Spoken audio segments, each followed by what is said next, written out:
Emotional healing is not about forgetting. It's not about letting go in the simplistic sense that people often suggest. And it's definitely not about suppressing your emotions or pretending everything is fine. True healing is a profound and intimate process, one that very few people genuinely understand. In this video, we're going to unveil the hidden truths about this inner journey, truths that no one seems to talk about. Carl Jung, one of the most influential figures in psychology, once said, "What you resist not only persists, it dominates you, but what you accept transforms you." And that's the foundation of real healing. But how do we actually apply that wisdom in real life? How do we take our pain and, instead of allowing it to destroy us, use it as fuel for our transformation? If you've ever felt stuck in the same emotional loop, if you've tried to think positive or just let it go and found that it doesn't work, then this message is for you. Stay with us until the end, because we're going to reveal the most important step in the healing journey, the one that most people overlook entirely. Let's begin with this hard truth. You cannot heal what you refuse to acknowledge. This is the first and most common mistake people make when trying to heal. We deny, suppress, or downplay our pain. Why? Because from an early age, many of us were taught to be strong. We were told not to cry, to move on quickly, to get over it, and keep going. But what we don't face, what we bury in the shadows, continues to control our lives from behind the scenes. Jung referred to this hidden aspect of ourselves as the shadow, that part of the psyche where we store everything we've rejected or denied about ourselves, our anger, our fear, our trauma, our grief. We think that by pushing it down, we're getting rid of it. But in truth, we're only giving it more power. So how can you tell if you're denying your pain? You overreact to small things and don't understand why. You avoid thinking about certain memories because they make you uncomfortable or bring emotional pain. You feel a constant emptiness, a void you can't explain. You find yourself repeating the same destructive patterns in relationships, in your career, in your choices. You sabotage your own happiness without knowing why. Here's the simple yet uncomfortable key. You have to be willing to look within. You must stop distracting yourself with work, social media, entertainment, or superficial connections. You must stop numbing the discomfort and instead turn inward, even if what you find there isn't pretty.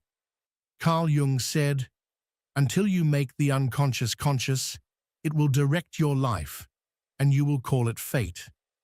This means that if we don't dig deep to identify the origin of our suffering, we are doomed to repeat the same cycles again and again. Why do some people end up in toxic relationships over and over? Why do others keep destroying their own chances of success? Because the wounds that created those patterns were never acknowledged. Unconscious beliefs are running the show. A powerful exercise you can try right now is unfiltered writing. Take a pen and paper and answer these questions honestly. What experiences from my past still hurt? What negative patterns keep repeating in my life? What emotions do I avoid feeling? Writing it down, seeing it with clarity, is an act of courage, because healing doesn't begin when we get over it. It begins the moment we choose to face it, head on. But why is it so hard to face our pain? Because our brain is wired to avoid suffering. It's a survival mechanism. We distract ourselves. We project our hurt onto others. We pretend to be okay. But the brutal truth is this: nothing changes if you don't face it. Nothing heals if you keep running. Most people aren't suffering because of what happened to them. They're suffering because they never processed how it made them feel. They are stuck in an unresolved emotional story, replaying it again and again in the background of their lives. Here's the breakthrough. When you finally allow yourself to see and accept your emotional wounds, you start to take back your power. Let that sink in. You cannot heal what you haven't recognized. You can't fix what you refuse to admit is broken. You cannot transform your suffering if you keep denying that it exists. And now, let's go even deeper. Because here comes a truth that will forever shift your understanding of healing. Pain doesn't disappear. It transforms. We've been told that time heals everything, that if you ignore your pain long enough, it will eventually go away, that if you just move on, the past will stop haunting you. But that is one of the biggest lies we've been told about emotional healing. Time doesn't heal. Time hides. What time really does is layer distractions and habits over an open wound. The wound remains, still alive beneath the surface, waiting for the perfect moment to erupt again. And it always does. In a fight, in a breakdown, in an irrational fear, or a repeated mistake. That pain you thought you buried, it was never gone. It was only waiting to be seen. So what's the alternative? You allow it to transform you. Pain is not the enemy. It's a messenger. It's trying to tell you something about yourself. It's showing you where your heart broke so it can be rebuilt, stronger, wiser, and more whole than before. When you stop asking, "Why did this happen to me?" and instead ask, "What is this trying to teach me?" you begin the true path to healing. The goal isn't to never feel pain again. The goal is to learn from it, to grow through it, and to become someone new because of it. Emotional healing is not a straight line. It's not instant. It's not easy, but it's real, and it's worth it. So if you're watching this and something inside you is stirring, if you feel like there's something within you that's been waiting to heal, then maybe this is your moment. Not to run, not to hide, but to begin. The journey of healing begins with truth. The truth about what you feel, the truth about what you've been through, and the truth about who you're becoming. And that, perhaps, is the most powerful transformation of all. Carl Jung saw it in a completely different way. Pain never truly disappears. It only changes form. It transforms into whatever you allow it to become. And this is where most people go wrong. If you don't take control of your emotional process, your pain will morph into resentment, fear, suppressed anger, into destructive patterns that keep repeating in your life over and over again. But if you learn how to use it, if you truly face it and process it, your pain can turn into something completely different, into wisdom, strength, and growth. Pain is energy. Use it, or it will consume you. Imagine suffering like fire. It can burn you and destroy everything in its path, or it can forge you into a stronger version of yourself. The difference doesn't lie in the fire, but in how you use it. Think of two people who went through the same traumatic experience. For example, two people who were betrayed by someone they trusted. One of them lets the pain consume them. They become cold, distrusting, incapable of opening up to anyone new. The other, on the other hand, uses the betrayal as a lesson. They learn to read people better, become emotionally stronger, but without losing their ability to love. What changed? The experience was the same, but the way each person chose to transform it was different. The key is not to eliminate the pain, but to decide what you're going to turn it into. The mistake is trying to forget, and that's where most people fail. Most think healing means forgetting, but that's impossible. Your mind doesn't work like that. You can't erase the past. You can't delete painful memories as if they never happened. Trying to forget is like sweeping trash under the rug. You don't see it, but it's still there, rotting, and sooner or later, it spills out into your life. The problem isn't remembering what happened. The problem is the story you tell yourself about it. If every time you think of your past, you feel hate, guilt, or resentment, then your wound is still open. But if you see it as a trial that forged you, if you reinterpret it as the fire that made you stronger, then you begin to turn your suffering into something useful. Exercise: how to transform your pain into growth. If you truly want to heal at the root and turn your pain into strength, do this exercise. Write down your deepest wound. Don't be afraid. Write it with brutal honesty. What marked you the most? What's that wound that still hurts when you remember it? Acknowledge how it's influenced your life. Don't ignore it. How has it affected the way you think, the way you act, the way you love? What patterns has it created in you? Find the hidden lesson. Jung said that within our shadow lies gold. Ask yourself, what abilities did you develop from going through that? How has it made you stronger? What can you learn from that experience? Rewrite the story from a new perspective, not as a victim, but as someone who grew because of what they lived. Instead of seeing that experience as a curse, see it as a challenge you overcame. Use your story for something positive. Share what you learned.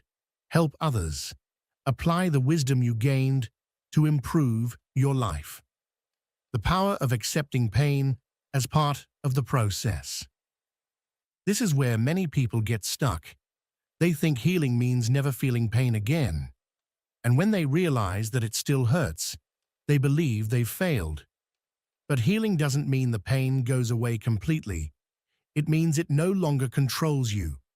It means you can look back without getting trapped, that you can remember without reliving the suffering, that what happened no longer defines who you are today. Healing is a process, not a destination. Healing is not a magic button. It's not a final point. It's a journey. And on that path, there will be days when you feel like you've made huge progress and others when you feel like you've gone backwards. And that's okay. What matters is to keep moving forward. And in the next part, we'll talk about something fundamental. How what you don't heal shows up in all your relationships without you even realizing it. Your emotional wound shows up in your relationships. Emotional wounds don't live in the past. They're not scars from a story that already ended. They're still alive, breathing inside of you, showing up in every interaction, in every bond you form with others. Carl Jung said that what we don't make conscious manifests in our lives as fate. In other words, what we don't heal, we repeat. And the worst part is, we repeat it without realizing it.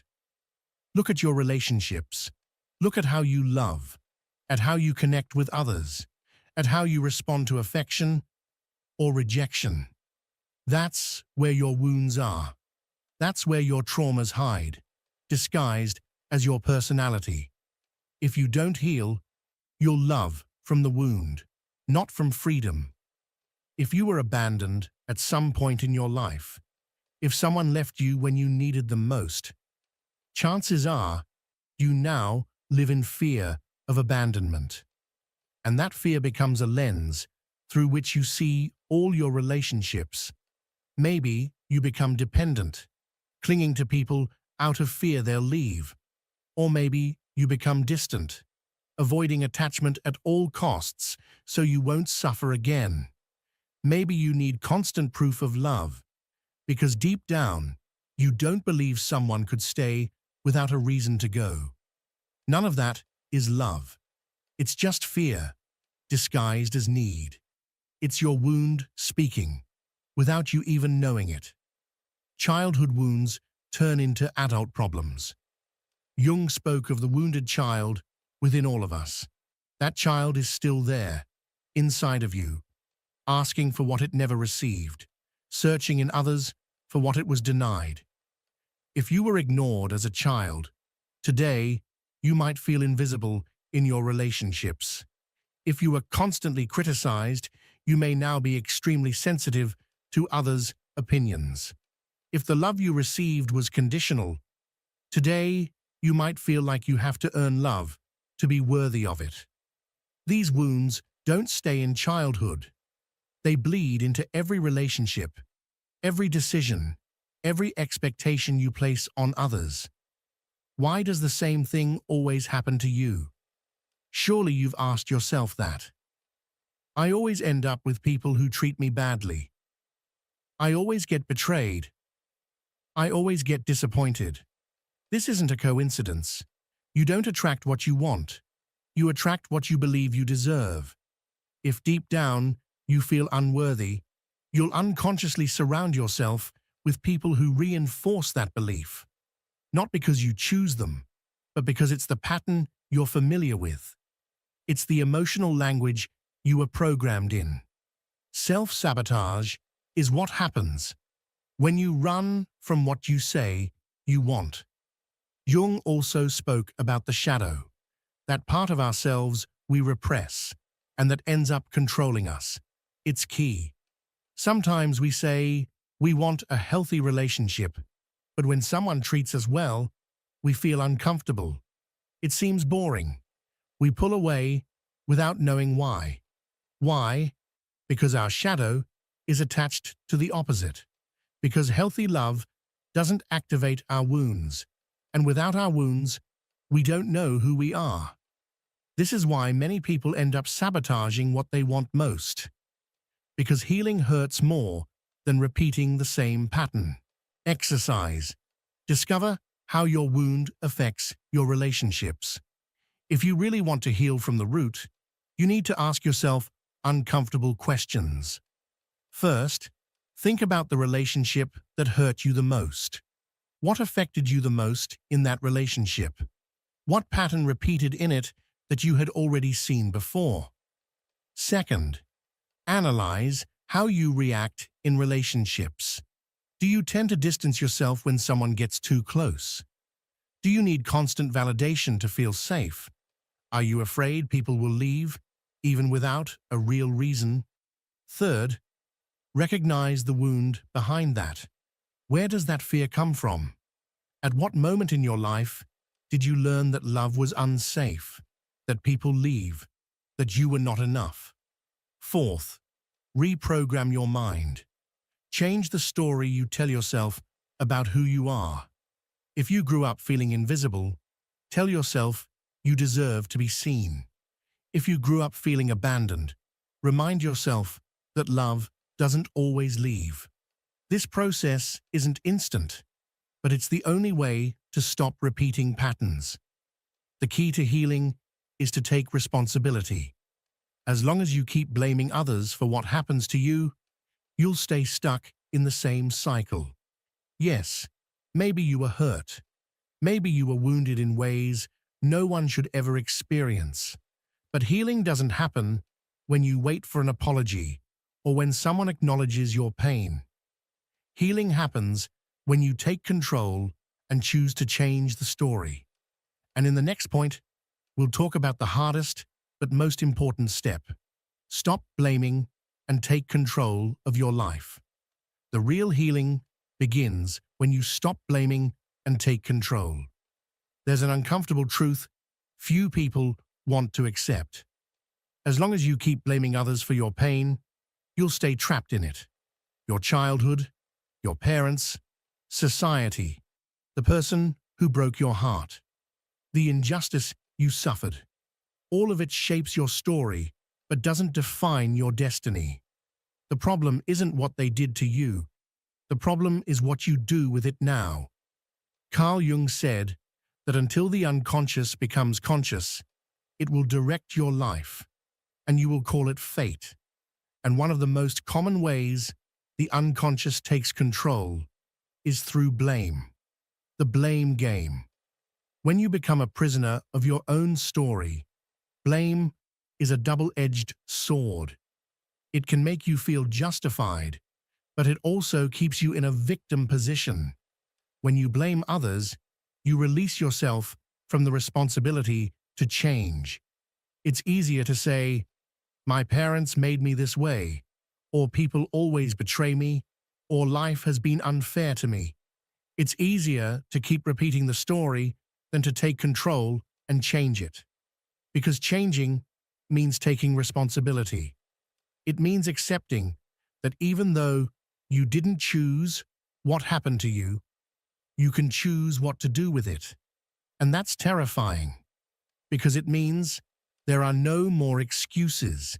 It means that if you're still in the same place, it's because you're allowing it. The trap of waiting for justice.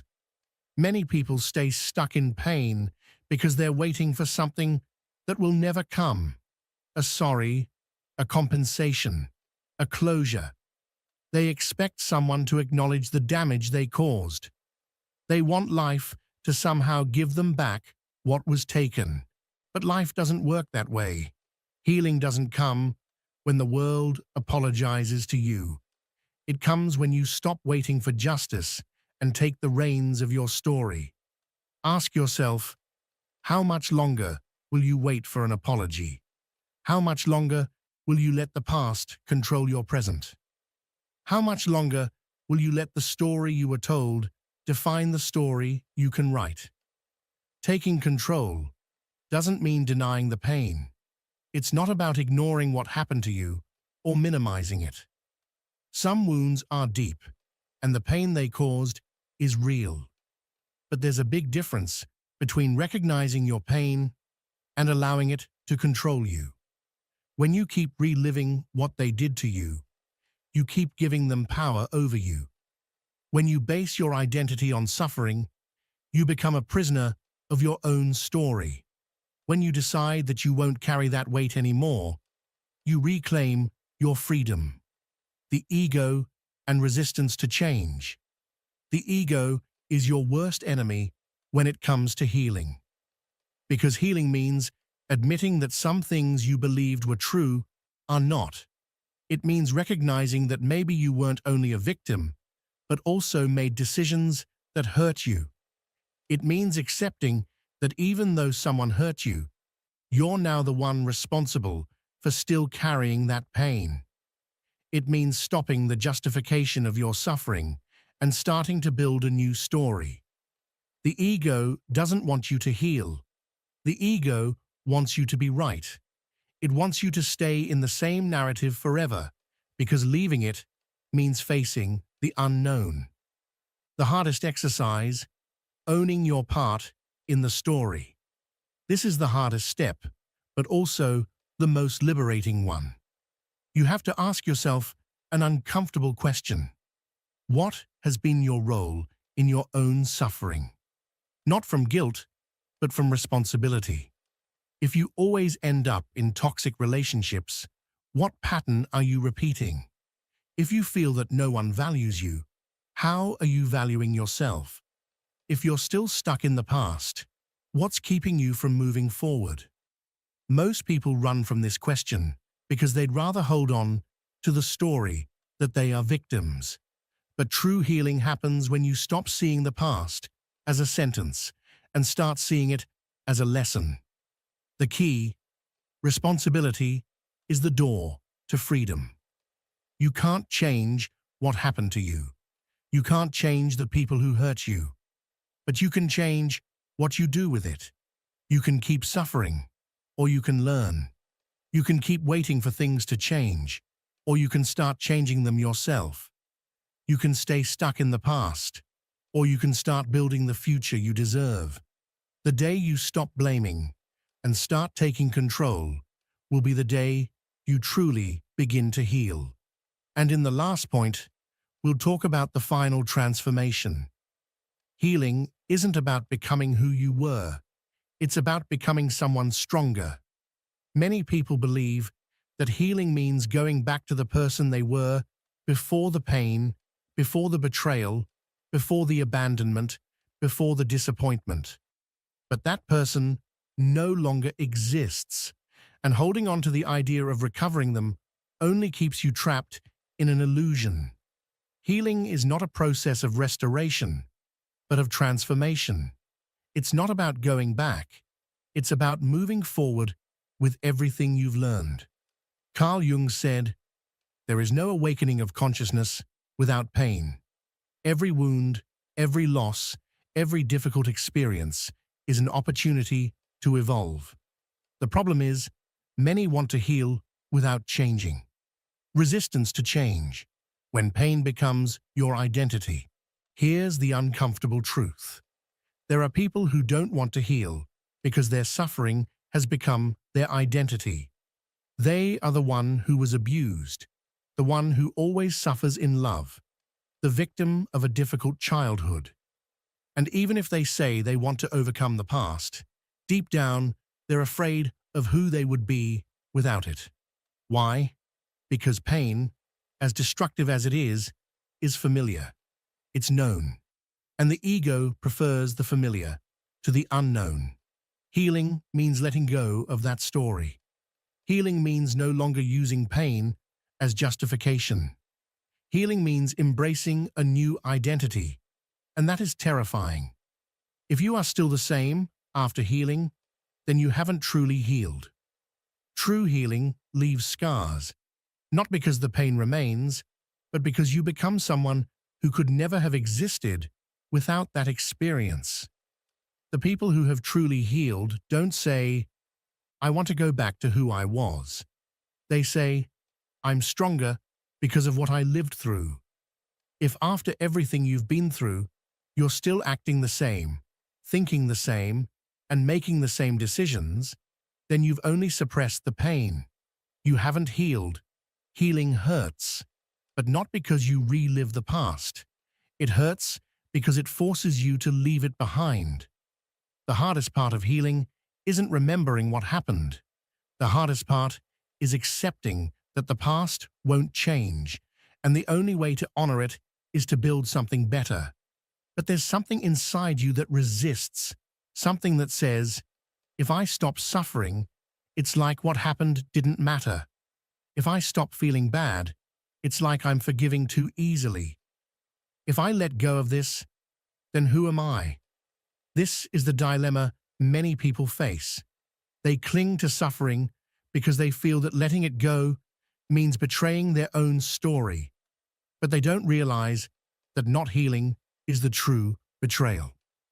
The final test, the moment you face your new self. There comes a point in the healing process where everything feels uncomfortable. You don't fit your past, but you haven't yet adjusted to your future. This is the critical point. It's where many people give up and go back to their old habits, old relationships, old wounds, because pain, even if it hurts, is a familiar place. But if you resist, if you move through that discomfort, something changes inside you. You realize that pain no longer has power over you. The person who used to hurt you no longer affects you the same way. The situation that once broke you now feels like a distant memory. The wound that used to define your life is now just part of your story, not your identity. The true sign of healing, your new perspective. How do you know you've truly healed? 1. You no longer seek revenge or justice, not because what happened was okay, but because your energy is worth more. 2. You stop identifying with the pain. You no longer say, "I'm a wounded person," but instead, "I'm someone who has overcome a lot." 3.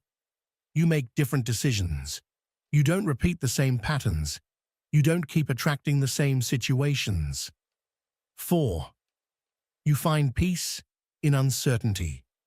You stop obsessing over what could have been and focus on what you can build. Healing doesn't mean forgetting.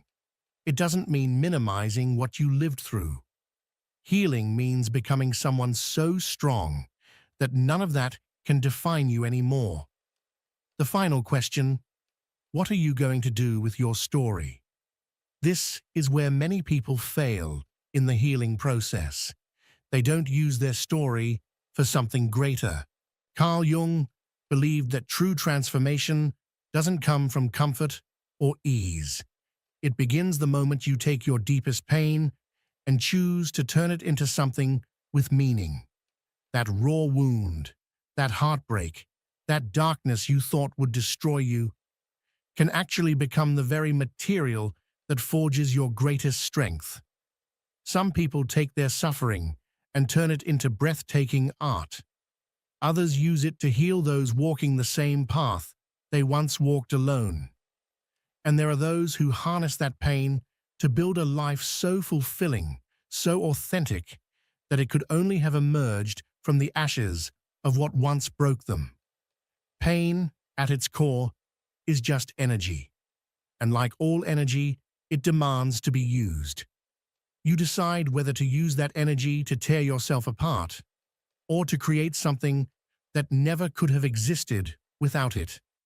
Healing is the most radical act of rebellion against everything that tried to destroy you. It's a declaration that says, you didn't win. It's choosing to rise when everything inside of you has been shattered. And no, don't aim to return to who you were before the pain. That version of you no longer exists, and perhaps they weren't meant to. The goal isn't to go back. The goal is to become someone entirely new, someone wiser, stronger, deeper, someone who carries the scars not as signs of defeat, but as proof of their strength, as reminders of the battles they've faced and survived. Healing is not forgetting. Healing is not pretending it didn't happen. Healing is transformation. It's alchemy. It's the slow, deliberate process of turning every wound into wisdom. Every scar you've earned had a purpose. Every moment you stood face to face with your shadow, you grew. You're not the same person who once broke. You are the one who endured, the one who refused to stay down, the one who kept going when it would have been easier to give up. Pain does not define your future. What defines your destiny is what you choose to do with that pain. And today, you are given a choice. You can keep running from it, blaming others, repeating the same old story. Or you can stop, breathe, turn inward, and decide that today is the day you take full ownership of your healing. You are not powerless. You never were. Today is the day you rise from the ruins. Today is the day you decide, I will no longer be a prisoner of my past. I will use it to shape the future I truly deserve. In the comments, write, I transform my pain into power. Let it be your commitment, your promise to yourself and to the world. And if you've made it this far, it's because something inside you is ready for change, ready for a life you don't have to run from, a life of purpose, peace, and personal truth. But this is just the beginning. Click on the next video. It will leave you speechless and take you even deeper on this journey of transformation. Subscribe and turn on notifications so you don't miss the content that can actually shift your entire perspective. Your life can change. Your healing is possible. We'll see you in the next video. Tell me something with absolute honesty. How many times have you said, I love myself, without actually feeling it? How many times have you repeated positive affirmations in front of the mirror, trying to convince yourself, only to feel that uncomfortable emptiness tightening in your chest, reminding you that you don't really believe the words you're saying? Why is it so difficult to truly love yourself. Let me make you a promise. By the end of this journey we will take together today, I will reveal to you the deepest truth I discovered throughout my decades exploring the human psyche, a truth capable of changing forever the way you see yourself, a truth that explains why self-love has been impossible until now. But to reach it, you must be willing to walk with me into the depths of your own darkness. Are you ready? My name is Carl Gustav Jung, and for more than 60 years of my life, I devoted myself to exploring the brightest and the darkest territories of the human mind. I worked with thousands of patients. I analyzed tens of thousands of dreams, and through that long journey, I uncovered something that modern psychology tends to ignore. Not because it is insignificant, but because it is uncomfortable, because it challenges everything we believe about ourselves, because it demands that we look directly at what we fear the most. But before revealing that final truth, allow me to take you back to the moment where it all began, because my discovery did not rise from books or theories. It emerged from my own personal descent into the unknown. Let me take you to a very specific moment in my life. It was the year 1913.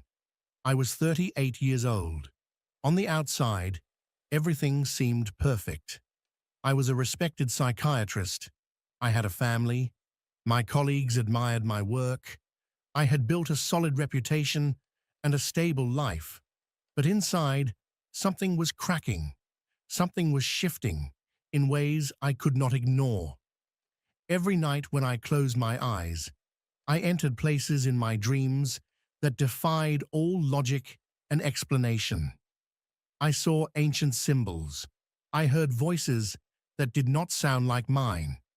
I encountered presences that felt as though they were rising from a deep, forgotten chamber of my psyche. Most people, when they begin experiencing something like this, run toward distraction. They turn on the television. Today, they bury themselves in their phones.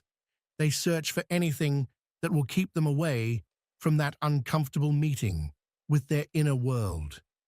But I made the most terrifying and liberating decision of my life. I decided to descend. Imagine your mind like a house. Most people live only on the first floor, in the bright rooms where everything feels familiar, orderly, predictable. That is your conscious ego.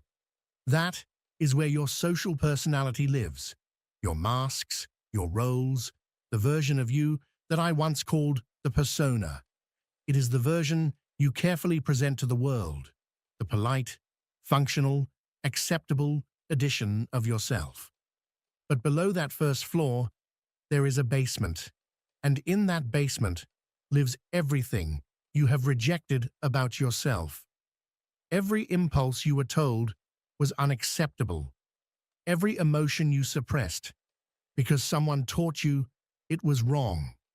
Every desire you hid because it didn't fit the image you tried to project. I called all of this the shadow. And here is the first secret I want to share with you. Listen closely, because this is essential. You cannot love yourself if you only love the character that lives on the first floor. You cannot experience true self-love while denying the existence of the basement. During my descent into my own unconscious, I came face to face with aspects of myself I had spent my entire life rejecting. I discovered anger where I believed serenity lived. I found unrestrained ambition where I imagined there was only a pure love for knowledge. I saw selfishness in places where I had built an image of generosity. And my first instinct, just like yours, just like anyone's, was to slam the basement door shut. I wanted to tell myself, that is not me. That is something else. That is an aberration. But then I had a vision. In one of my encounters with the depths of the unconscious, I saw an old wise man who spoke words that changed everything for me. He said, "Carl, what you deny does not disappear. It only grows stronger in the dark. What you reject in yourself does not stop being yours. It simply begins to rule your life from the shadows." Think about this applied to your own life. Hold on to this truth, because you will need it at the end when I reveal the complete secret to you. Every time you say, "I am not a jealous person," while feeling jealousy burning in your chest, you're not dissolving jealousy. You're simply sending it down to the basement of your psyche. Every time you claim, "I am not an insecure person," while you hide your insecurities behind a carefully rehearsed mask, you're not healing them. You're feeding them in the darkness where they grow without supervision. And every time you proclaim, "I am a loving person," while denying your capacity for resentment, you're not being loving. You're being selective, fragmented, divided within yourself. And here is something I discovered after working with hundreds of patients. Something you may recognize in your own experience if you are honest enough to observe yourself. The people who speak the most about light, positivity, kindness, and self-love are often the ones carrying the densest, heaviest, and most unintegrated shadows. Why? Because they use the language of self-love as a shield, as a spiritual costume that protects them from encountering the fullness of who they are. They cling to the light because they are terrified of meeting what lives in their own night. I remember a patient who came to my practice. I will call her Helen. Helen was the most spiritual person you could imagine. She meditated every morning, repeated affirmations during the day, attended every workshop about self-love, and filled journals with quotes about inner peace. But there was a problem. In her relationships, Helen was deeply critical. She judged everyone around her, dissecting their flaws as if she were performing emotional surgery. And when I pointed this out, she looked at me startled and said, "But Dr. Jung, I only want to help people become better." Do you see the mechanism? Helen had taken her tendency to criticize, her judgmental impulses, her need to control, and had sent all of it straight into the shadow. But the shadow doesn't disappear. It never does. It simply found a socially acceptable way to express itself. It disguised itself as spiritual guidance. It put on the mask of helping others grow. But beneath that mask, the same unconscious impulses were still running the show. And this brings us to a crucial question. A question I want you to ask yourself right now, without running away from it, without sugarcoating it, without spiritualizing it. What parts of yourself have you sent to the basement? What aspects of your being have you labeled as unacceptable? Perhaps it is your anger. Maybe you grew up in a home where anger was forbidden, where being angry meant being disrespectful, where you learned that good people never raise their voice. So every time you felt a wave of rage, you pushed it down. "I'm not angry," you told yourself. "I'm just disappointed." But that anger is still alive down in the basement, fermenting, thickening, transforming itself into something more volatile. And now it leaks through in ways you can't predict or control. In passive-aggressive sarcasm, in headaches that appear out of nowhere, in sudden explosions that leave you confused afterward, wondering where they even came from. Or perhaps it is your sense of need. Maybe you were taught that needing others is weakness, that strong people are always independent, always self-sufficient, never vulnerable. So each time you felt the impulse to ask for help, to reach out for comfort, to admit that you couldn't carry everything alone, you swallowed the urge. "I'm fine," you said. I don't need anyone. But that need didn't vanish. It became more desperate in the darkness. And now it shows up in distorted forms, in relationships where you sabotage intimacy without knowing why, in a lingering emptiness that no amount of achievements can fill, in a silent hunger for connection that you don't dare name. Or perhaps, this may surprise you, it is your joy. Yes, joy. Some of you have sent your capacity for genuine joy down to the basement. Somewhere along the way, you learned that life is a serious matter, that being playful is irresponsible, that laughing too much is childish. So you constructed a personality that looks mature, composed, responsible. But repressed joy does not mature. It stiffens. It becomes rigidity. It becomes a life that feels more like an endless obligation than an expression of your true self. And little by little, you forget what it feels like to be genuinely alive. I'm about to reveal something that will hold your attention until the very end, so listen carefully. This entire mechanism of rejecting parts of yourself is not just a psychological issue. It is the root of why you cannot love yourself. You cannot love what you do not know, and you cannot know what you refuse to face. Self-love is not built by repeating the sentence, "I love myself," every morning. It is built by daring to descend into the depths of your own being, by meeting the exiled parts of your psyche, by reclaiming everything you once rejected. Only when the rejected fragments return to the whole can love become real. It is impossible to truly love something you keep denying whenever you look in the mirror and say, "I love myself." In reality, you only embrace the edited version of who you are. The carefully curated image you've decided is acceptable, the version you believe the world might approve of. And if that is the version you love, then you are not loving yourself at all.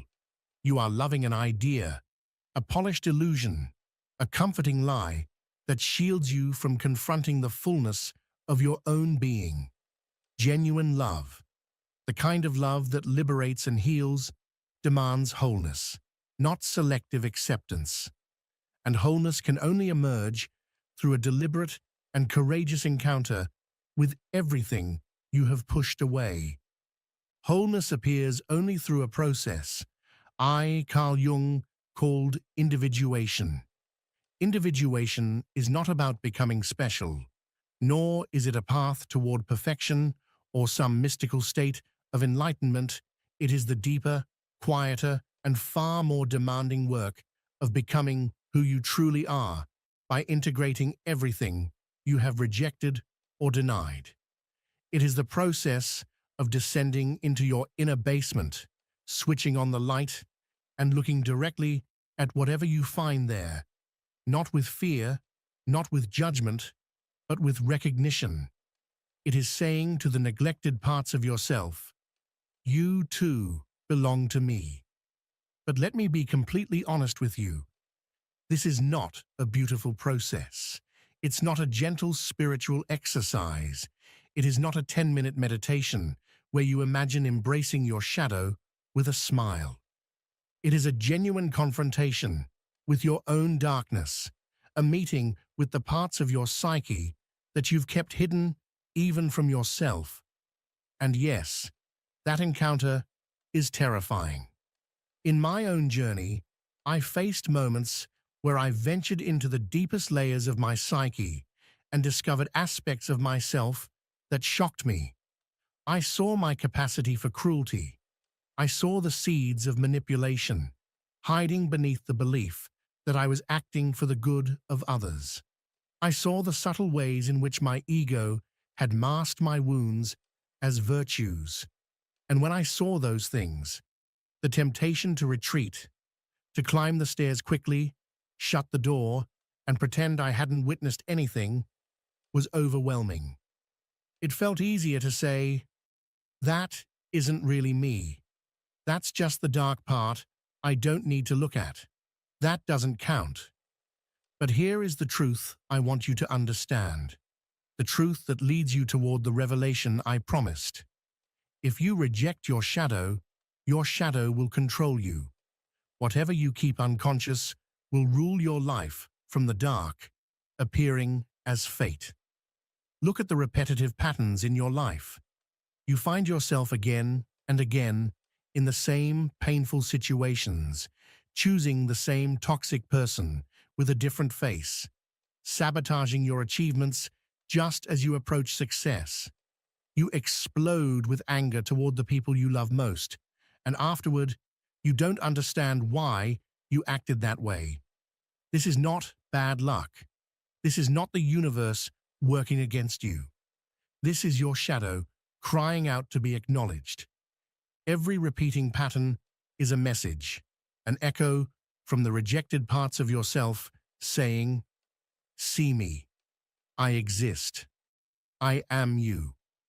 And as long as you ignore that voice, as long as you insist that you are only light, as long as you continue repeating empty affirmations of self-love without doing the real work of integration, you will remain divided within yourself, and a fragmented person cannot love themselves because they don't truly know who they are. But I want to take you deeper still, because the personal shadow is only the beginning. Beneath the basement of your personal identity lies an even deeper level, the collective unconscious. This is where universal patterns reside, archetypes that echo across all cultures and all human experience. And in those depths, I discovered something extraordinary. Every human being carries within themselves not only their personal shadow, but the potential for every human possibility. The saint and the criminal, the hero and the coward, the sage and the fool, they all live within you. This is not poetic symbolism. It is a psychological reality. When you read about a horrifying crime and say, "How could someone do that?" what you are truly saying is, "How could I ever do that?"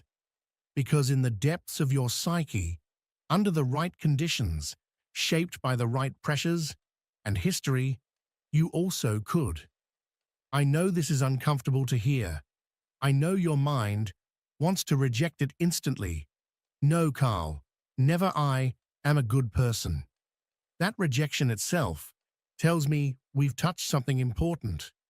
One of the greatest illusions of modern psychology is that human beings can be neatly divided into good and bad, some holding only light, while others hold only darkness. But in all my decades of study, I never met a single person made only of light. I have never encountered a psyche that did not contain the full potential of the human experience.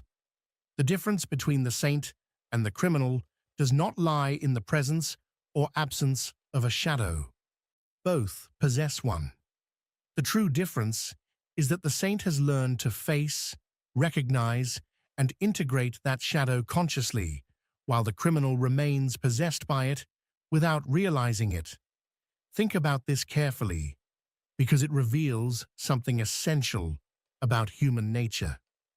The most dangerous person is not the one who openly recognizes their capacity for darkness and keeps it under conscious observation. The truly dangerous individual is the one who is absolutely convinced of their own complete goodness, the one who believes themselves morally flawless. That person, unaware of their own shadow, will act out their darkness while convincing themselves they are acting righteously. The greatest horrors in history were not committed by people who perceived themselves as evil. They were committed by those who believed with unwavering certainty that they were doing what was right. People who projected their entire shadow onto others and felt duty-bound to destroy this projected darkness. When a person loses contact with their own inner contradictions, their shadow becomes a force unleashed upon the world. And this brings us to another crucial reason why self-love feels impossible for so many. You not only reject your shadow, you also project it onto others. Every time you see something in another person that irritates you far more than the situation warrants.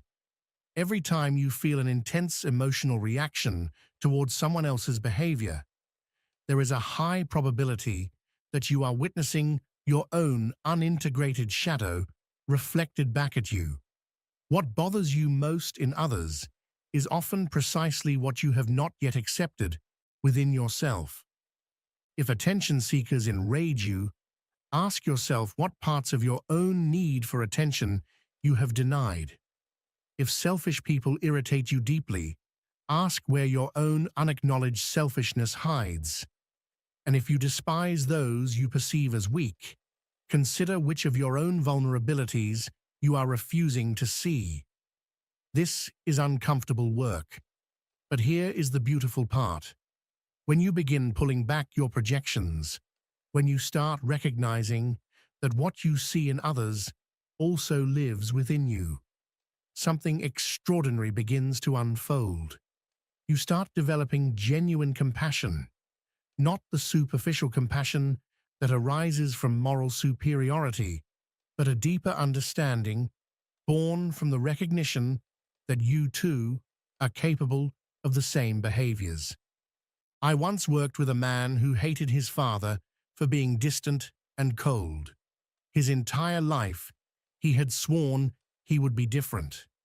But as we had the courage to explore his shadow, he discovered that he too was distant and cold, especially toward his own children.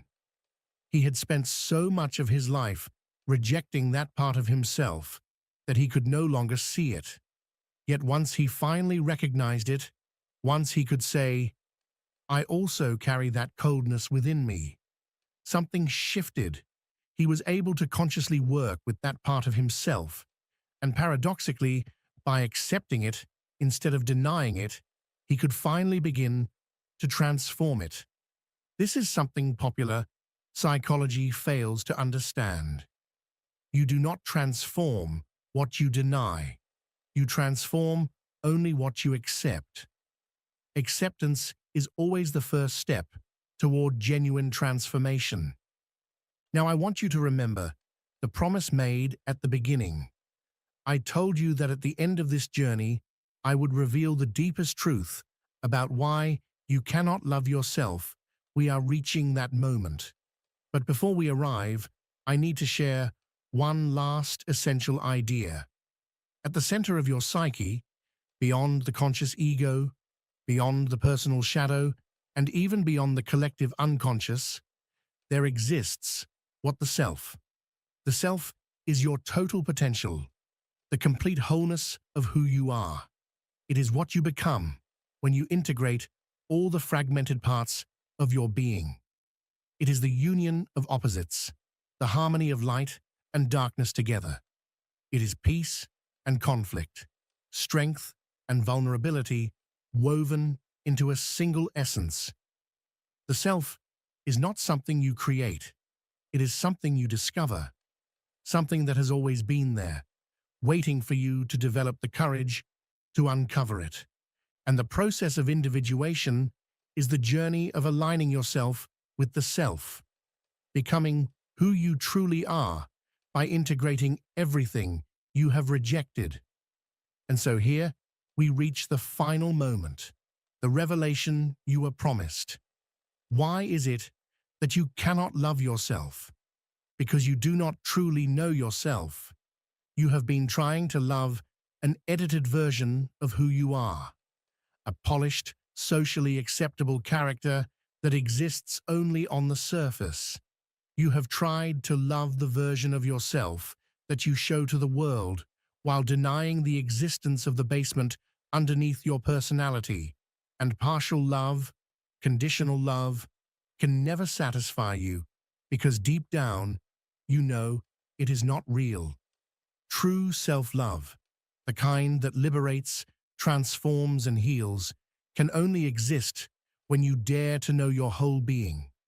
When you walk down into that basement, when you turn on the light, when you look directly at your shadow and say, "You are also me, and I choose to love you too."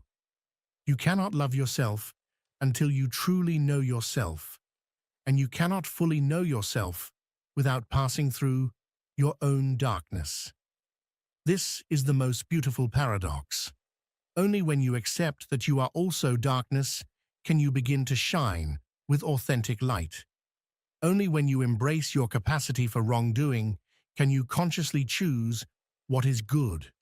Only when you recognize your totality can you finally love yourself in a real and lasting way. The path is not to deny the shadow, it is to integrate it. The path is not to pretend you are perfect, it is to accept that you are human. The path is not pure light, it is the light that rises consciously from integrated darkness. And when you finally do that work, when you finally descend into the depths of your psyche and meet everything you once rejected, something miraculous happens. You begin to feel a kind of self-love you once believed was unreachable. Not because you suddenly became flawless, but because maybe for the first time in your life, you are becoming whole. This love doesn't depend on empty affirmations or on forcing yourself to believe something you don't truly feel. It doesn't need to be rehearsed or repeated like a script. It simply arises, quietly and powerfully, because it is the natural love that emerges when your whole self finally meets itself without fear, without denial, and without masks. It is the love of your total being toward your total being. The kind of love as the inevitable result of inner integration. And so my final invitation for you today is this. Stop trying to love yourself in fragments. Stop giving affection only to the parts of you that look clean, polished, spiritual, or socially acceptable. Stop rejecting the places where your sadness hides, where your anger sleeps, where your fear trembles. Stop pretending you are made of light. Only have the courage to descend. Have the courage to travel into the depths of your own psyche. Have the courage to meet yourself entirely. Have the courage to integrate the shadow that has been calling your name for years. Because when you finally dare to face what you've been avoiding, you will discover something extraordinary. The love you were desperately searching for outside of you. The acceptance you expected others to grant you. The peace you tried to chase through achievements, success, productivity, or recognition. None of that was ever missing. It was simply waiting for you in the basement of your own psyche, hidden in the parts of yourself you feared the most.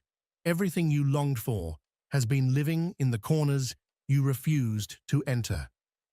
The work I am asking you to do is not easy. It is not soft, nor comfortable, nor instantly rewarding. It is the kind of work that requires honesty, patience, and a willingness to let your own truth dismantle you before it rebuilds you.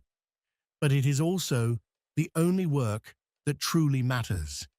Because at the end of your life, the question will not be whether others loved you enough. The question will be whether you had the courage to fully love yourself, your entire self, not just the edited parts you thought were worthy of affection. If this journey has resonated with you, if you feel that something deep inside you has awakened, even slightly, I invite you to continue exploring these inner landscapes with me. Subscribe to the channel so we can keep descending together into the depths of the human psyche, where real transformation begins. Share this message with someone who may be ready to hear it, and tell me in the comments which aspect of your shadow you feel ready to acknowledge, embrace, or integrate. In our next encounter, we will explore how your dreams act as direct messages from your unconscious, as if the deeper layers of your being were trying to whisper precisely what you need to integrate in order to evolve I will show you how to interpret the symbolic language of your psyche so you can accelerate your process of individuation, the path that leads to psychological wholeness. Until then, keep this in your heart. You are not only light. You are both light and darkness. You are the coexistence of your highest potential and your most hidden truths, and your greatness does not come from denying your shadow or pretending it doesn't exist, but from embracing it consciously, with compassion and presence. That is the path to true self-love. That is the path to inner freedom. That is the path toward becoming the complete human being you were always meant to be. What if I told you that you're not actually depressed, but awakening? What if this emotional darkness you're facing isn't a curse, but a sacred initiation, one that no one ever explained to you? In this video, you're about to uncover a truth that has been hidden beneath the surface of your pain. This isn't the end. It's the beginning of a profound journey inward, toward the very core of your soul. Carl Jung once descended into that same abyss. He didn't study it from afar. He plunged into the chaos, into his dreams, his fears, and the shadows that haunted him. He heard voices that weren't metaphorical. He saw images not drawn from imagination, but summoned from the deepest layers of the psyche. And when he returned, he didn't come back with theories. He came back with fire. Today, you may be standing at that very threshold, confused, exhausted, disconnected from the world. But what you may not realize is that you're crossing into what Jung called the initiation of the soul. It's not something that happens in temples or rituals. It happens in the silence, in the stillness, in the hollow spaces where your old self begins to crumble. So don't run from the silence. Listen, because within that silence, something ancient calls to you, and that voice is your own. Stay with me. What you're about to hear may forever alter the way you understand your suffering. You probably can't even pinpoint when it began. There was no clear day, no single wound, no one dramatic event that tore you apart. It was something slower, subtler, like smoke slipping in beneath the door of your life. At first, just a subtle pressure in your chest. Then a silence that spread through your thoughts. The things that once lit you up began to seem distant, unreal. People kept talking. You kept nodding. But inside, you were fading. You started calling it depression. Everyone does. But what if it's not that? What if it's not the end of you, but the beginning? Jung spent 6 years in a descent into this very darkness. He didn't call it a breakdown. He called it a descent into the self. And from that descent was born the most mysterious, powerful, and sacred work he ever produced, the Red Book. A book so intimate, so dangerous, that he never wanted it published while he lived. A book filled with symbols, madness, dialogues with gods and demons, and above all, a message for people like you, who feel like they're standing on the edge of oblivion. You're not depressed. You're awakening.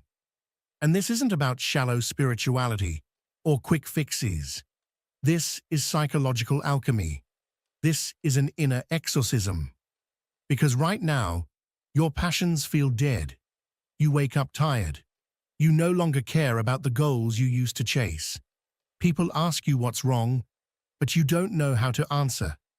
You cry in silence. You pretend to be strong because the world expects it. But Jung discovered a truth while walking through that same darkness. Depression isn't always a malfunction. Sometimes it's the soul withdrawing from a life it no longer recognizes as true. You're not broken. You're being called inward, pulled into the underworld of your unconscious. And like Jung, you're not meant to escape this chaos. but to walk through it and to be transformed by it. The Red Book wasn't a diary. It was a map, a record of what happens when a human being stops performing and starts facing everything they've repressed. Jung called this his confrontation with the unconscious. He had visions. He heard voices. He met archetypal figures within himself that shattered the identity he thought was real. And what he found there wasn't madness. It was truth. So let me ask you something. The question that threads through every word of this message. What if the reason you feel numb is because the version of yourself you've been living no longer has anything left to say?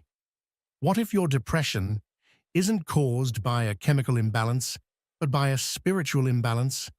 What if the life you've built, the roles, the titles, the accomplishments, was never really your life, and now the mask is decaying, and your soul refuses to keep acting? This is not a breakdown. It's a spiritual rebellion.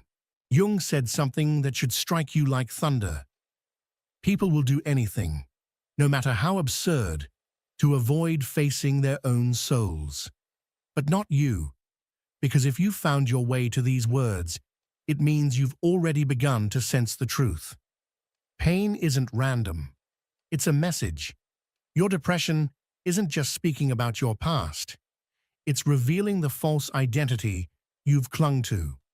So let me paint an image that Jung would have understood better than anyone. You're in a house. Every room is full of people. You've smiled. You've played the roles. You've kept the peace. You've tried to belong. But now, without telling anyone, you've walked down into the basement. It's dimly lit. It's cold. And for the first time, you are alone. This is where most people panic. They rush back upstairs, desperate for noise, comfort, distraction. But if you stay, if you sit in that dim silence long enough, something strange begins to happen. You start to hear whispers, not from the outside world, but from a deep corner within you. And one of those whispers says, "I've been waiting for you." That voice is your true self, the one you abandoned in order to survive, the one who never wanted to be perfect, only whole. The Red Book was Jung's testimony of what happens when you choose not to go back upstairs, when you stay, when you sit in the darkness and face the chaos, not to find answers, but to listen. At first, all he found was confusion, monsters, fear, blood. But he kept listening, and eventually, he found his soul. So what does this mean for you? Maybe you don't need to numb yourself. Maybe you don't need to snap out of it. Maybe what you're experiencing isn't a disease to be cured quickly, but a rite of passage that demands reverence and courage. Maybe, just maybe, you are not falling apart. You are being stripped down, so you can finally meet yourself. Maybe what you need isn't to fake another smile or adjust your attitude just to fit in.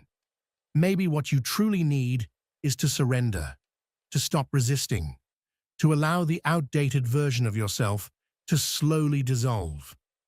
Maybe you need to sit in the silence long enough until a deeper voice, your own, finally begins to speak. That's the real purpose of this message, to flip the script that society has imposed on you about what depression really is. You are not weak, you are not lazy, you are not broken or doomed. What's happening to you is not a malfunction. It's a calling, a force older than any social construct, older than your pain, older even than your thoughts, is pulling you inward. You are being summoned by your unconscious. And if you have the courage to truly enter that abyss, you may never return as the same person. But that is precisely the point of going in. So let me ask you again, what if you're not depressed? What if, for the first time in your life, you're finally listening to the voice you've been running from all along? And what if that voice is you? We've been led to believe that this darkness is a personal defect, a lonely labyrinth we alone have wandered into. But what if I told you this feeling was never meant to be a medical sentence? What if it was always a door that Carl Jung himself dared to walk through, when he let go of everything he thought he was, his career, his theories, his identity, even his sanity. He didn't write the Red Book to escape the darkness. He wrote it to face it, to hear it, to uncover the wisdom hidden within it. We live in an age that has sanitized depression, reduced it to a chemical imbalance, a serotonin issue, a buzzword like self-care. But Jung understood something far more terrifying and far more liberating. He believed the only true purpose of human existence was to bring light into the darkness of the soul. To Jung, the soul didn't retreat from consciousness because it was damaged. It retreated because it was being ignored by your masks, your attachments, your desperate need to seem normal. So what did Jung do when the soul withdrew? He didn't try to fix it. He didn't run. He followed it, into visions, into myth, into madness. The Red Book is the record of that journey, a descent into symbolic landscapes, endless deserts, ancient serpents, war gods, divine mothers, forgotten towers, and ruins that still whisper. Jung called that inner world the collective unconscious, an ancient spiritual ecosystem, older than your history, your culture, or even your name. And in that chaos, he didn't just find shadows, he found messages. Jung encountered Philemon, a prophetic and wise figure who guided him through the madness. Philemon wasn't real, but he was true. He symbolized the inner guide we all carry, the one who only begins to speak when everything else within us has gone quiet. Then came the Red One, a dark, seductive force, representing desire, destruction, repressed passion. Jung didn't fight him. He didn't run. He listened, because these figures were not hallucinations. They were fragments of his own psyche, forgotten, rejected, buried. And here's where the truth hits hard. For Jung, depression was not the absence of happiness. It was the eruption of truth. The truth about friendships you maintained out of inertia. The truth about dreams that were never truly yours. The truth about the masks you wore for years just to feel safe. So the soul revolts, not with screaming, but with numbness, fatigue, apathy, disconnection. It shuts off the surface noise because it needs you to go deeper. This is why Jung's experience matters now more than ever. He stopped treating the unconscious as a disease. He began to treat it as a language made of symbols, of dreams, of sudden moods, of emotions that defy logic. What we call depression, Jung called initiation, a psychic death. And like all deaths, it's chaotic. You lose motivation, you lose clarity, you lose people, you even lose the self you thought you were. But buried beneath the ashes, something else is trying to emerge. A version of you that is real. A self that no longer performs. A self that no longer apologizes for existing. Let's be honest, this awakening is not beautiful. It feels more like decomposition than revelation. You may isolate yourself, cry for no reason, feel rage, shame, guilt, even spiritual nausea. You may stop wanting anything. You may feel dead inside. But Jung said, there is no coming to consciousness without pain. Because becoming real is not a convenient choice. It is a sacred offering. You give up the need to please in order to be whole. You give up the need to be understood in order to be authentic. You give up comfort in exchange for life itself. Here's the hidden truth. What we often call depression is actually the surface name for a soul undergoing radical reorganization. And society wants you to numb it, avoid it, distract it, because a person who wakes up is dangerous. They can no longer be manipulated. They stop chasing counterfeit love. They walk away. They see through masks. They live from truth, not from approval. That's what the Red Book revealed. Not just visions, but liberation. So if you feel like you're losing your mind, if your old world seems to be dying, if you can no longer fake your smile, don't be afraid. You are not broken. You are being born. Born as someone who no longer needs to play dead just to be accepted. Someone who no longer waits for permission to feel. You are not regressing. You are not falling apart. You are waking up inside a reality that was never designed to contain you. And that pain you feel, it's the weight of a larger soul trying to fit into a life that has become too small. It's the sound of your inner world cracking open. It's your unconscious screaming, "This life is no longer enough. Become something more." And that is not depression. That is awakening. Nobody talks about what happens after the awakening begins. We hear about healing, about growth, but not about that stretch in between, where it feels like you're dying slowly, not physically, but spiritually. Because when you finally stop pretending, when your soul starts pulling you inward, when the world's noise fades into nothing, what remains is silence. And that silence is deafening. You thought awakening would feel like light, but at first, it feels like losing everything. You stop craving the things that used to define you. You stop chasing the things that never truly nourished you. And maybe, just maybe, that's where the real life begins. You stop connecting with the people you used to laugh with. You walk into familiar places, but they feel foreign now. The music you once adored suddenly sounds hollow. Your ambitions slip like sand through your fingers. You no longer recognize yourself, and that's terrifying. But it's also the only way forward. As Jung revealed in the Red Book, enlightenment doesn't come from imagining beings of light. It comes from bringing the darkness into consciousness. And that darkness isn't outside of you. It lives inside, in the parts of yourself you've suppressed to be liked, to fit in, to survive. So what happens when the soul begins to awaken? Your relationships begin to collapse, not with explosions, but quietly, like bridges crumbling under weight they were never built to hold. Conversations lose their spark. You start to realize it was always you who listened the most, who made peace, who fixed things, who bent over backward. And one day, you just stop. You stop being the first to reach out.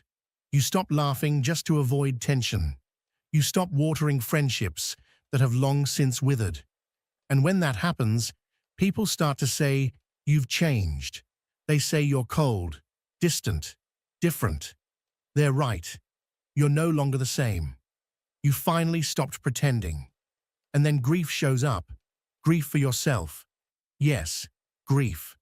Because that version of you, the people pleaser, the perfectionist, the tireless, the silent, the strong, that was just a mask for survival.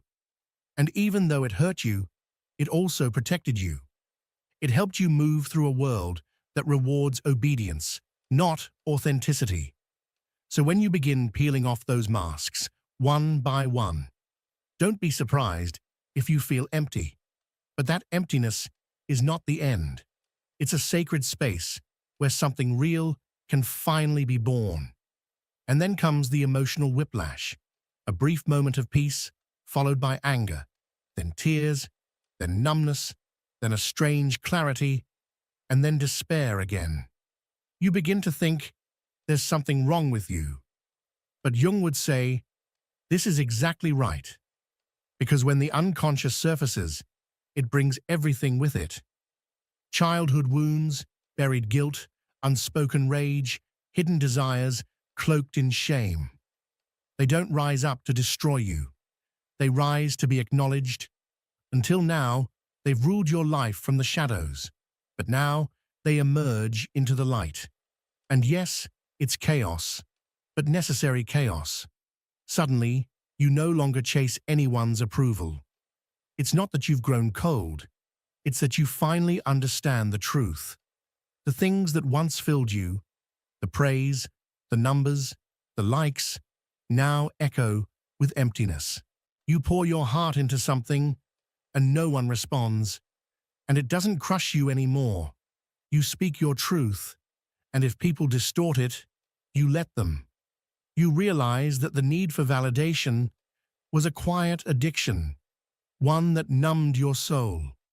And once you break free from that addiction, you discover a new craving for silence, for solitude, for self-respect.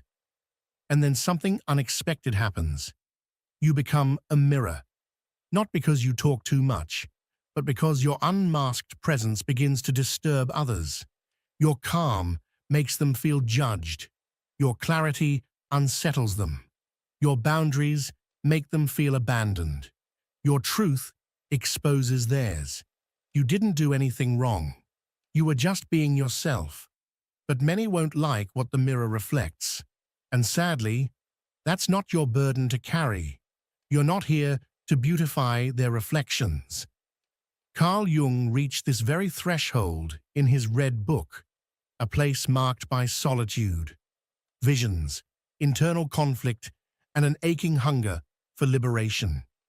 He stepped into the abyss of the unconscious with no map and no guarantee of return. He lost friendships.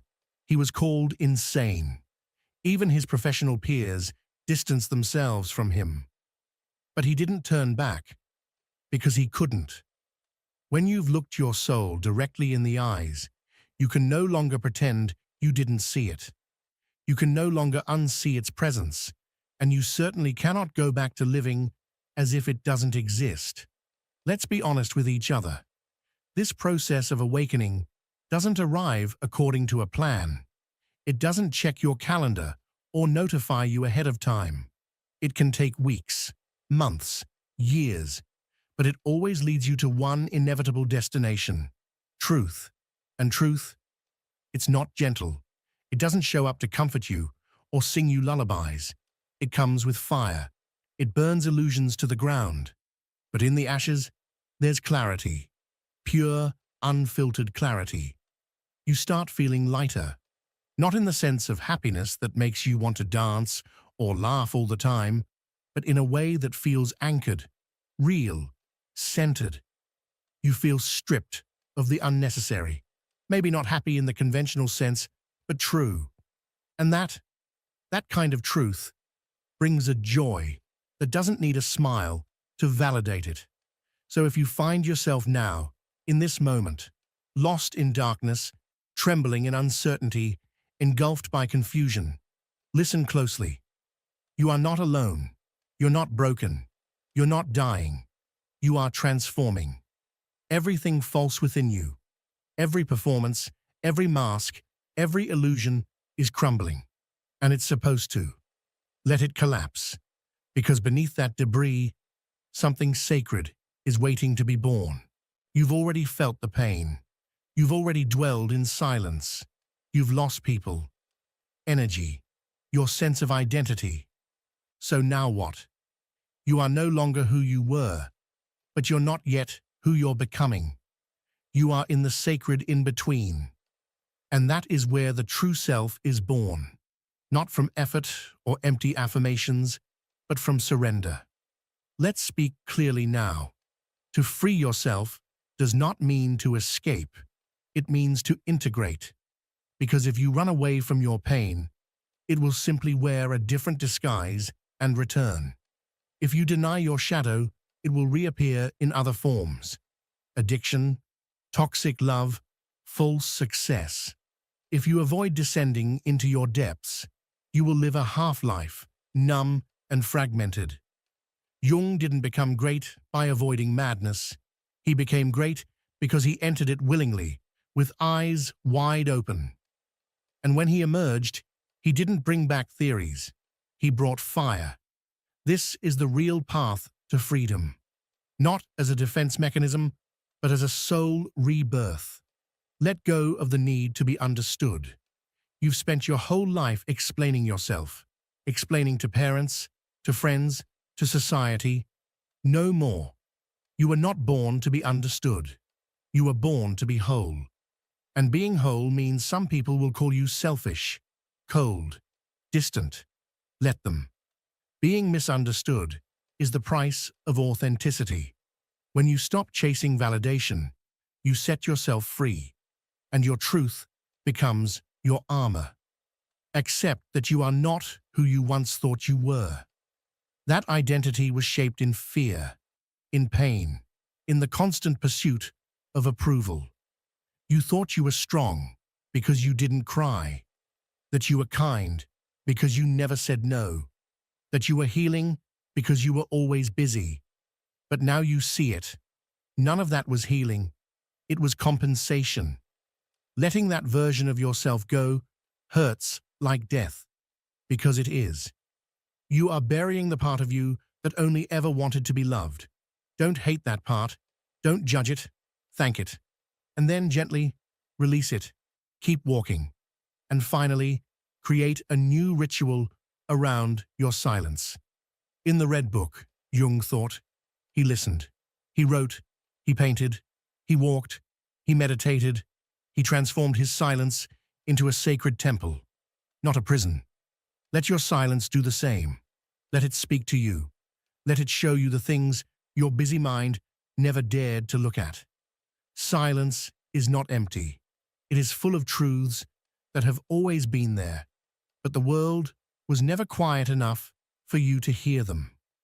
Now finally listen, and let that echo rebuild you. When the old world collapses before your eyes, resist the urge to rebuild using the same bricks that already betrayed your soul. Don't rewrite the same story with the same ink that once poisoned your spirit. This is the time for a new code, one that doesn't trade your authenticity for acceptance, one that doesn't seek applause but inner alignment, one that finally and fully honors the soul that waited lifetimes to be remembered. Do not sacrifice your peace for the approval of others.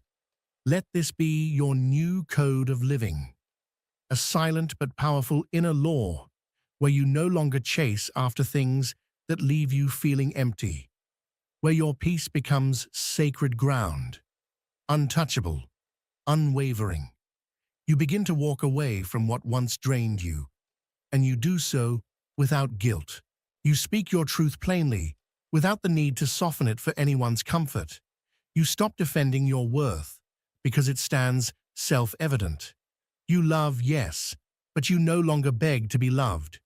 And this inner code, this new compass, becomes your anchor. Because the world will try to pull you back. It will attempt to lure you into your old patterns, to seduce you into fitting in again. But when it does, your new self will smile. Not out of arrogance, but out of clarity. And it will say, with calm and strength, I don't live there anymore. The label of depression is heavy, but it's not permanent. It can feel like a sentence, like a verdict that defines your identity. But listen closely, even if it makes you uncomfortable. You are not your diagnosis. You are not your wound. You are not merely a chemical imbalance in the brain. Yes, your pain is real. Your suffering deserves compassion. But it is not the deepest truth about you. There is something deeper, something ancient, something sacred that has always lived beneath the surface, quietly waiting to be rediscovered. Carl Jung didn't see depression as a dead end. For him, it was never just an affliction. It was a rite of passage, a descent into the sacred underworld of the soul. Not a collapse, but an initiation. The Red Book did not offer solutions, it offered a mirror that shows you not how to go back to who you were, but how to become who you really are. So stop trying to return to the version of you that existed before the darkness. That person never truly existed. That was the mask, the performance, the illusion. Now you act differently, not because you're afraid, but because you finally see things clearly. You say no without guilt. You leave the rooms that silence your spirit. You rest before you burn out.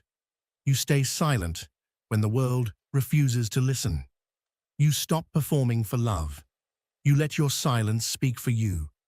And most importantly, you no longer need external validation to feel real. Because you've remembered something timeless. You were real long before anyone ever rewarded you for being so. This isn't about becoming someone new.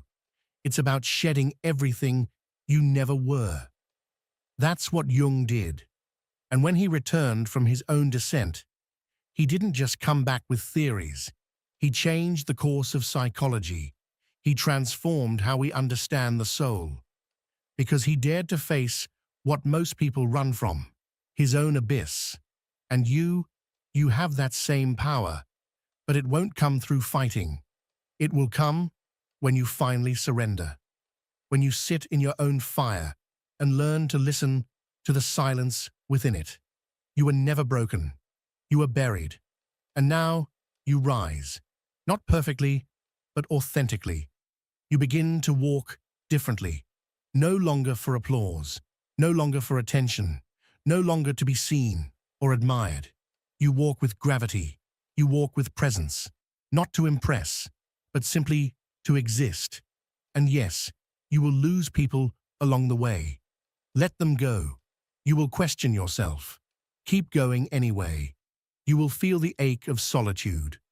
But in that solitude, you will meet someone you've long forgotten. Yourself. The one who never abandoned you. The one who weathered the storm. The one who sat beside the shadows. The one who breathed through the emptiness and never gave up. And now that you've seen the truth, you will never trade it again for comfort or acceptance. So here it is, the final line that echoes through every soul that has dared to descend and return. You are not depressed. You are remembering who you are. And you are not done. You are just beginning.